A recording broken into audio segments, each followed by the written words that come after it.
Dikala hati resah, gundah dan gelisah, di salawat subuhlah tempat kita mengasah.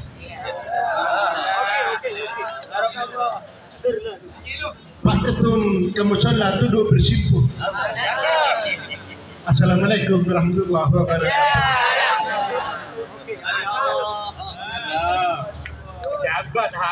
Terutama sekarang para alim dengan masyarakat ini sepuh, mobil khusus ibadah yang di belakang. Yang kami tandimi guru kita bersama Habib Saudi Al-Habsyi, mudah-mudahan senantiasa Allah diberikan kesehatan, kesabaran dan ketabahan, bisa mendampingi adik-adik santri dan kita jamaah setiap saat. Amin. Habib Abu Bakar, Habib Ahmad Al-Kaf, Habib Sadiq Hamid, Bapak Habib Kapolsek, alhamdulillah beliau hadir terus. Habib Al-Kaf, Adinda, ada kita dari segantang ya, datang duluan tadi. Habib Yahya Al-Qadri, Habib Hadi, juga Habib Yahya Al-Jufri, senior saya. Oh, kenapa kalau saya salah terus? Yang saya heran sampai saat ini sering gitu. Masya Allah, senior saya Mas Didi. Alhamdulillah pensiun sehat, amin. Gus Sajat, sahabat karib saya dari dulu sebelumnya di musim, tidak mengurangi takdir saya. Semua yang hadir mudah-mudahan sehat selalu, amin Allahumma amin. Ada waktu yang singkat saya coba mengupis napak dinas perjalanan Nabiullah Ibrahim alaihissalam yang sebentar lagi ini saatnya kita berkorban sebagai momentum yang sangat fenomenal di muka bumi yang insya Allah sejarah ini terus berlanjut dan berlanjut sepanjang perjalanan ini masih ada dan syariat Islam masih ada, yaitu berkorban namanya. Yang diberikan kemampuan berkorban silahkan berkorban, karena disebutkan di saya inna a'tayna kal kautsar fasalli li rabbika wanhar, salat dan sembelih korban. Minta korban apa sih? Fasalli li rabbika wanhar, inna sholati wa nusuki, sesungguhnya salatku dan ibadahku. Ibadah di sini termasuk berkorban di dalamnya. Baik, yang sesingkat, bapak-bapak yang menerangkan Nabiullah Ibrahim adalah sosok yang tulus dan ikhlas. Ketika Allah mengujinya dengan ujian berbagai macam ujian, dia tidak pernah mengeluh dan kesal. Justru Allah yang mendatangkan pertolongan kepada Nabiullah Ibrahim alaihissalam. Kita ingat ketegangan Nabi Namrud ketika hendak membakar Nabiullah Ibrahim. Semua dikumpulkan kekuatan. Secara logika sudah tidak akan selamat Nabiullah Ibrahim. Apa yang terjadi? Ya naru kuni bardan wa salaman ala Ibrahim. Ini wahai api, sejulah dan selamatkan Ibrahim. Nabiullah Ibrahim ketika dibakar dia tidak pernah merasakan takut, tidak merasakan gelisah, gundah dan gelisah, justru dia dingin di dalamnya. Dan bardan wa salaman dan selamatkan oleh Allah Subhanahu wa taala. Dan ini sekarang dijadikan amalan. Baca 10 kali habis sholat atau 9 kali bacaan ganjil, insya Allah mungkin teguh apoy aman. Lain punya ngobrol. Nanti kita coba. Memang saya merencanakan sekali-kali di salawat subuh ini ada atraksi. Mau enggak? Maunya saya sekali-sekali.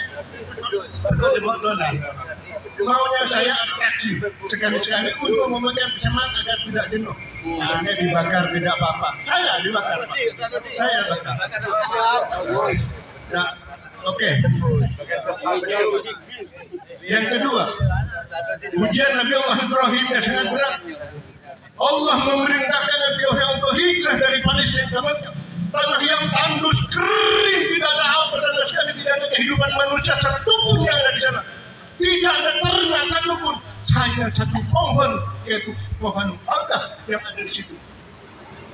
Di tanah tandus itulah Nabiullah Ismail bersama Siti Hajar ditempatkan. Hanya karena perintah Allah dia tidak akan betah.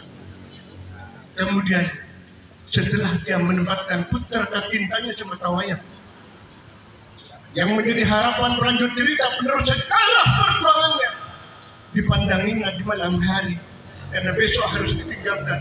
dengan penuh kasih sayang. Ini anak yang didambakan selama 86 tahun. Baru Allah karuniakan seorang anak yang bernama Ibrahim. Ya Allah, besok harus ditinggalkan. Tapi yang Ibrahim tidak menyampaikan kepada Siti Hajar. Kalau disampaikan, mungkin jawabannya Siti Hajar lain. Seolah-olah di hatinya Nabi Allah Ibrahim, dia berkata besok dia akan pergi lama tahun. Besok aku akan pergi lama kembali. Ku harapkan agar engkau sabar menanti. Kemudian seolah-olah Siti Hajar itu menjawab ketika dia sedang tidur. Mengapa? Siti Hajar, mengapa hatiku berdebar-debar? Seakan-akan berkata bahwa kita tidak akan berjumpa lagi. Ini suara hati Siti Hajar, tapi tidak diungkapkan kepada Nabi Ibrahim. Apa kata Nabi Ibrahim? Kepergian Tuhannya untuk kembali, kecuali bila Tuhan menghendaki. Sehingga kita harus rela hati karena kehendaknya hidup yang terjadi. Semua dipesankan kepada sebetulnya bertubi-tubi berulang kali. Siti Hajar, wahai Ibrahim, mau kemana kau? Jangan kau tinggalkan kami di sini. Mau kemana Ibrahim? 3 kali dia mudah. Tapi Nabi Allah Ibrahim tidak menggubris sedikit pun. Dia setelah berada di atas ketinggian, apakah ini perintah dari Tuhan punya Ibrahim? Dia mengatakan iya. Karena ini adalah perintah dari Allah. Silahkan laksanakan dan insya Allah kamu berdua dalam lindungan Allah.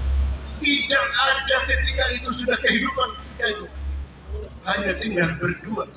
Ketika minuman yang sudah mulai habis dalam gentong, makanan kurma mulai habis, daun-daun pun mulai habis, air tak ada setetes pun. Siti Hajar mulai kebingungan. Siti Hajar berupaya. Seandainya Siti Hajar adalah orang yang ingin, dia akan berdoa, ya Rabb, kami adalah istri saudara Rasul, istri Nabi, berikan ini nafkah. Tapi tidak, dia berjuang. Dia berlari dari sofa ke Marwah, dari Marwah ke sofa, dan sofa ke Marwah 400 meter 7 kali, kurang lebih sekitar 3 kilo perjalanan.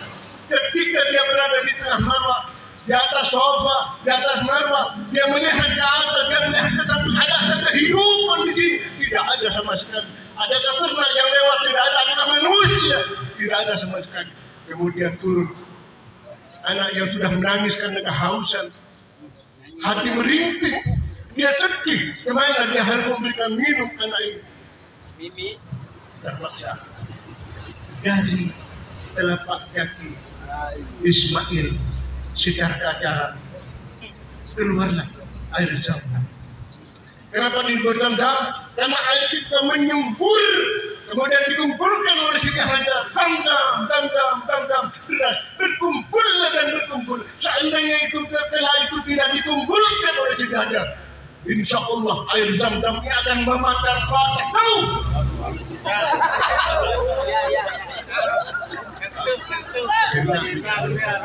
Tapi ujian yang berat Nabi Allah Ibrahim alaihissalam. Kemudian tidak hanya sebatas itu, ujian yang paling dahsyat. Kemudian ini yang disebutkan di dalam Al-Quran, yaitu dia harus menyembelih anaknya semetawayang ini. Anak yang diharapkan selama berpuluh-puluh tahun, yang selalu didoakan Rabbi habli minas sholihin, ini harus dipotong dan disembelih atas perintah Allah.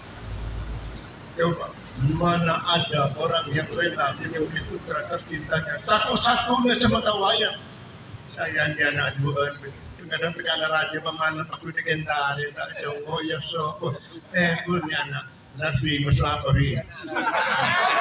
Nah ini begitu sayang bapak-bapak yang dimuliakan Allah. Allah punya kehendak lain satu. Mari yang diberikan kemampuan oleh Allah untuk berkorban, mari berkorban. Apa yang mampu kita korbankan? Kerja korban perasaan. Ya. Itu. Ada yang bisa berkorban sapi, korbankan sapi. Yang bisa korbankan kerbau, yang bisa kambing, korbankan kambing. Dengan berkorban, kita secara tidak langsung membuang jiwa kehewanan dan kebinatangan yang ada dalam diri kita. Itu makna sebetulnya. Kenapa harus hewan yang disembelih? Karena di dalam hewan ternyata suatu menatap naluriah yang kurang baik harus hilang dari kita. Kalau hati kita dengki, iri, hancur, semua harus hilang dari kita. Kalau hati kita ingin menabrak orang, sistem rimba hilang dari diri kita. Maka hilanglah sifat rimba di dalam hati kita. Itulah makna satu yang dapat kita petik dari sebuah tempat. Sifat kebinatangan yang ada dalam diri kita harus sirna dan hilang dari dalam hati kita. Allahumma fiqilak wa fitalik. Wassalamualaikum warahmatullahi wabarakatuh.